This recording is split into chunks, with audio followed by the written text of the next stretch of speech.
Welcome to the Chapter 1 podcast, your inside look at the people powering Charlotte's business scene, real stories, real entrepreneurs right here in the Queen City. We have Karl Hoffmann here with us today with Heritage Custom Kitchen and Remodel. We're excited to have you on. So Karl, let's start at Chapter 1. Tell us a little bit about your story. How did you get yourself here to Charlotte? My background, I've been in Charlotte since 2006. I have a background in culinary, so I've been a corporate executive chef, and I've lived from Alaska to Atlanta. Wow.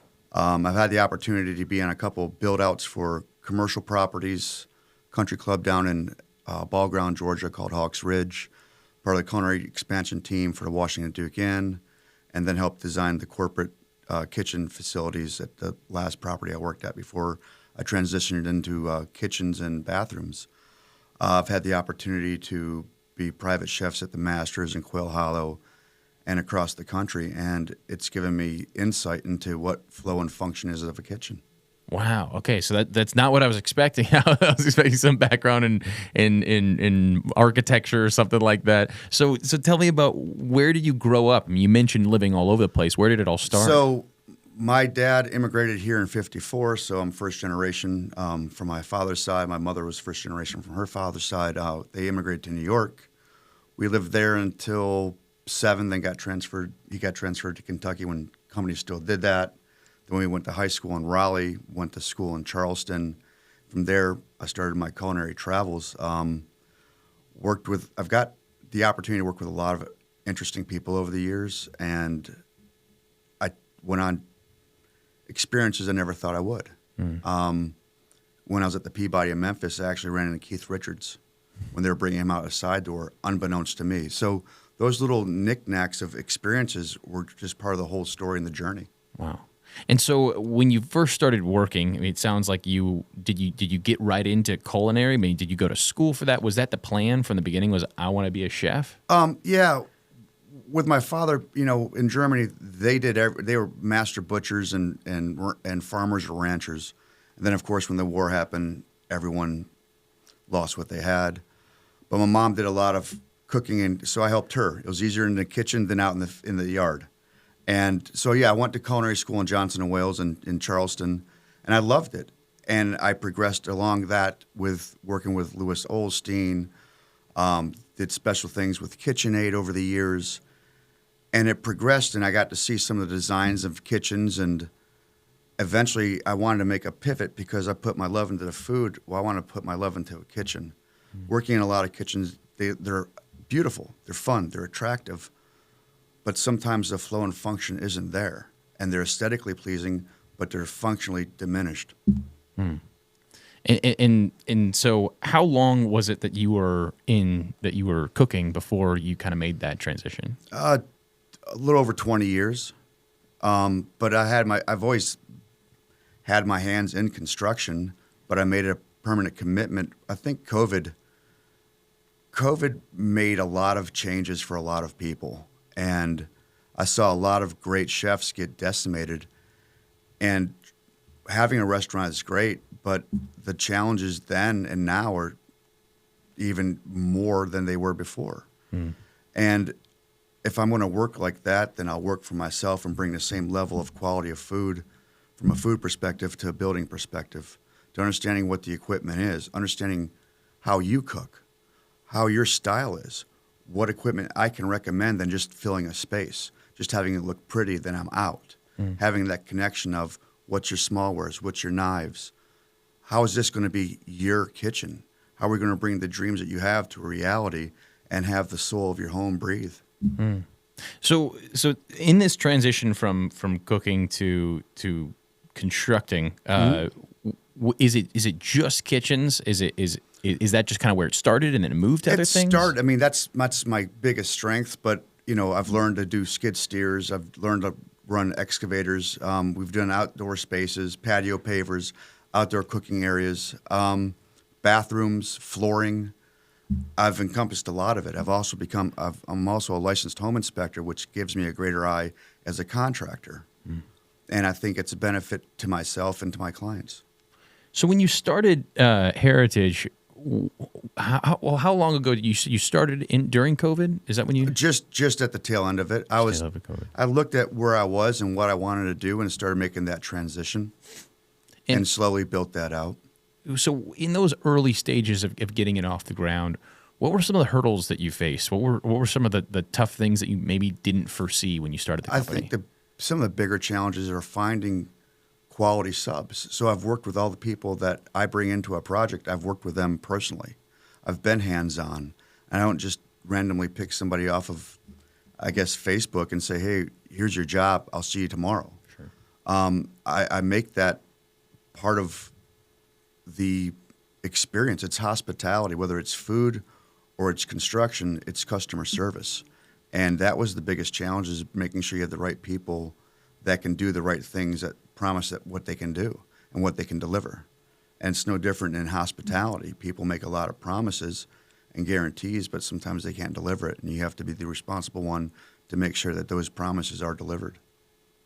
And so what was gaining clientele in those early days like for you? I mean, was marketing, I mean, obviously marketing was some kind of a focus, but what did marketing look like in those first days? Marketing was a lot of word of mouth. It was some Facebook posts. It was networking, group things, going to some of the premier supply companies and meeting clients there, getting to know my vendors, just building the infrastructure of what kind of products someone needs for a certain job, and making sure I laid that groundwork down so I can deliver a product that's proper for that. Mm.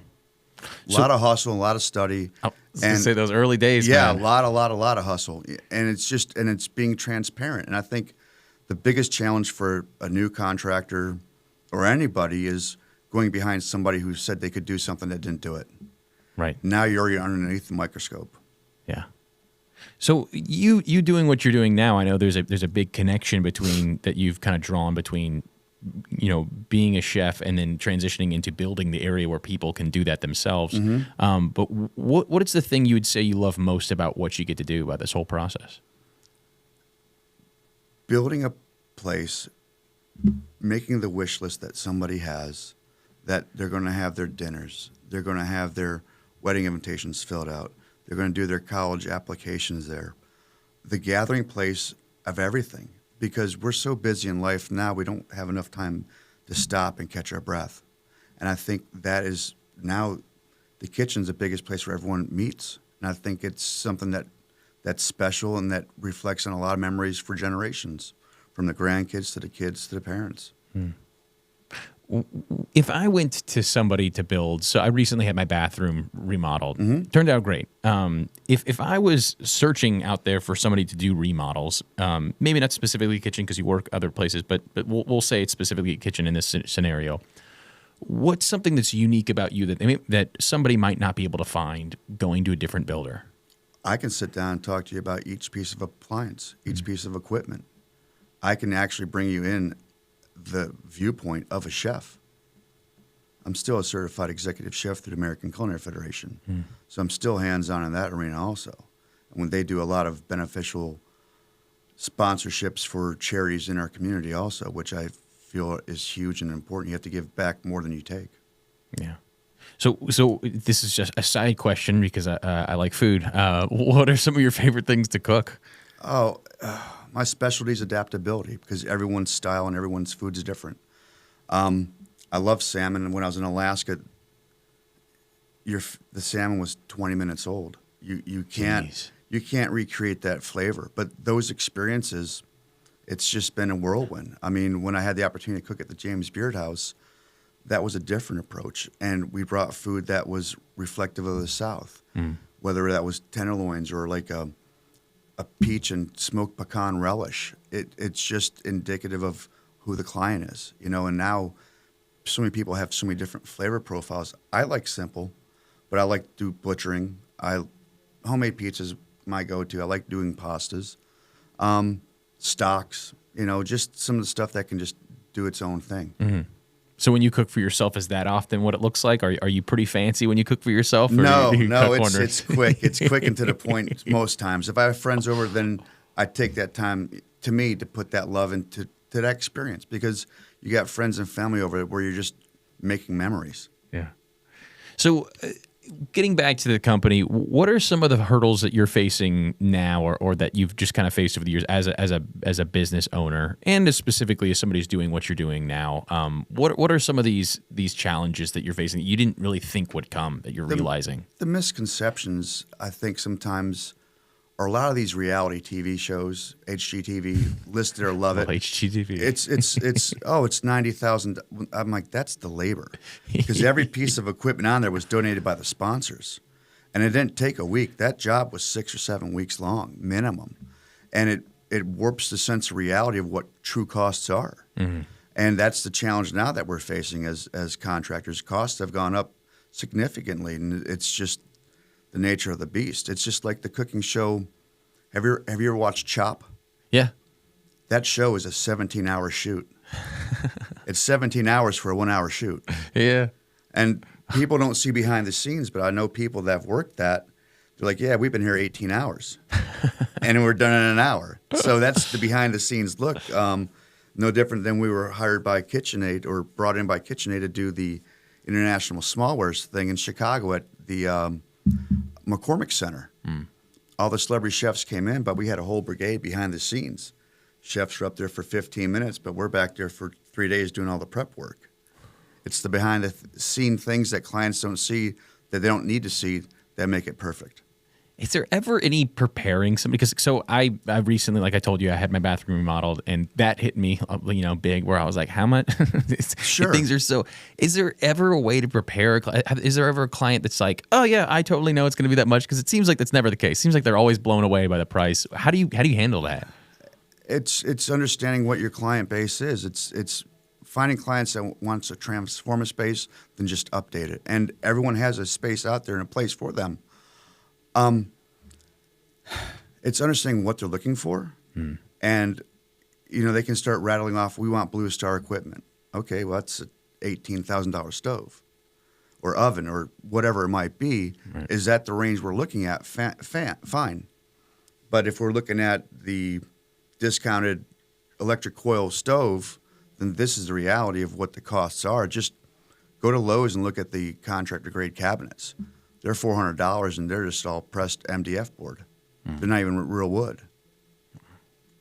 What does your process look like? Like if I was somebody that did want to have you come out, look at my kitchen, and I had wanted to give you some ideas, how does that look from A to Z? What does that process look like when you work with somebody? We come out and we sit down and we understand, do you have a designer? If that's so, then I'll work with them. And I want to work with them in concert. I don't want to butt heads. There's enough moving parts as it is that we can bring this vision together. If not, then we look down and see what we can do that's practical. If you want to run gas but you're on a slab, then where's the gas coming from? Is that an actual realistic expectation of this project? If so, then this is what the cost is before you even get started. And doing this enough times, you can put out some of these numbers to understand where they're at on that. Then we'll sit down and look at what kind of countertops they want. What's the wear? Do they have young kids? Do they have old kids? The maintenance issues, the flow issues. And from there, we move forward. The patterns, I like a timeless style. I think now Subway is kind of going to the wayside, and something else trendy will come in. But I like something that kind of has forever staying power, per se. So over the years that you've been doing this, what are some of the stories that you've come across, or maybe a specific story that you've come across that's kind of just shocked you? Like, do you have any stories to share over the years of doing what you do? Yeah, I had a client that said they had a small leak in their bathroom. They had water on the floor, and whoever had done it had installed the liner incorrectly and had holes, and it had spread out 18 feet underneath their crawl space, into the bedroom, into the oh gosh, out and into the studs and seal plates of the exterior of the home. Jeez. They had ants in the trusses, and I said, we're having to look at a structural engineer. This is bigger than just a bathroom remodel. This is really big because it was a 2-story home. Oh my gosh. And I can do a lot of things, but once you start moving stuff that holds the house up, Whole nother area. yeah, it's a whole different area, and I think we worked on it and we moved it forward. But I will say for clients, if they do have damage, they have to call their insurance. They have issues, and their insurance adjusters being less forthcoming with what needs to be paid to fix it. Always contact a public adjuster to come out and have a third-party consultation on that to make sure that they can hopefully receive the funds needed to fix the project at today's current prices, and that the insurance is at a replacement value, not a depreciation value. That's huge. So tell me, what does marketing look like for you now? It sounds like, obviously you've been doing this you've owned this company for 4 or 5 years now. What are you doing now to bring in that clientele? What does that look like right now, for you? I'm moving forward. I'm going to start doing some live videos and get a position that on my Facebook page and on my website, and I'm working to do some ebooks. So we're in that process right now of looking what's going to be the best benefit to reach the client base that can utilize the services that we can provide. For somebody that's out there starting their own thing, maybe in a similar field as you, what kind of advice would you give them if they were they're nervous about starting a company, but they want to, they've had some ideas about doing rebuilds and designs? What kind of advice and guidance would you give somebody like that? I think what's really, really important is if they're going to do something like that, I would say study to be a home inspector per se, because you have to have more stringent understandings of what building is and building codes. Inspectors aren't code enforcers, but we are. We just don't talk code because we're not code enforcers, but we have to understand what it is. So if you're going to hire somebody to come in and do a job, then you can at least understand what the minimum standards are when an inspector does come out. Whether it's the double top plate or the seal plate or the proper anchor bolts for a foundation of a home. Right. But start out small. Maybe work with someone first. Get your feet wet. Understand the process of what it is. Understand, the estimating. Understand if a client's had 6 contractors out there giving them estimates, maybe you just don't do it. Maybe, at that point, you're going to spend how much time on an estimate out of 7? Cut your losses and move on. Use it as a learning experience, but it becomes very tedious if it's not productive. Karl, thank you so much for coming on our show. We really love having you on. How can people get in contact with you? How can people find you? Where are you located? We're located in Charlotte. We work from Pineville to Mooresville. I even do light commercial remodels. We just finished a salon down in Pineville. We took care of their bathrooms for them, and we handle all ADA compliance on that. But it's Heritage Custom Kitchens and Remodeling online. Awesome. And I'm Greg Prinz, host of the Chapter 1 podcast. You can find us, the Chapter 1 podcast, on YouTube, Spotify, and Facebook. Until next time, this is the Chapter 1 podcast.